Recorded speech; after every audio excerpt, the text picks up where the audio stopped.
السلام عليكم أعزائي المشاهدين. في هذا الفيديو سنشارك معكم موعد مباراة منتخبنا اليمني للناشئين أمام ناظره منتخب عمان للناشئين، وهذه المباراة ستكون لمنتخبنا أمام صاحب الأرض والجمهور في الجولة الثانية من بطولة اتحاد غربي آسيا للناشئين بنسختها 10 المقامة في مسقط عمان. وأما عن موعد عرض المباراة لا تنسى دعمنا بالضغط على زر الإعجاب والاشتراك في القناة وتفعيل الجرس لكي يصلك آخر أخبار المنتخب اليمني في البطولة أولا بأول.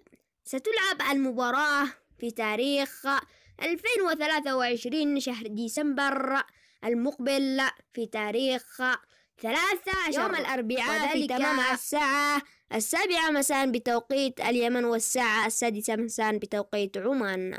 وأما القنوات الناقلة للمباراة قناة عمان الرياضية وقناة السعيدة. وصلنا لنهاية الفيديو بالتوفيق لمنتخبنا اليمني في البطولة، والسلام عليكم ورحمة الله تعالى وبركاته.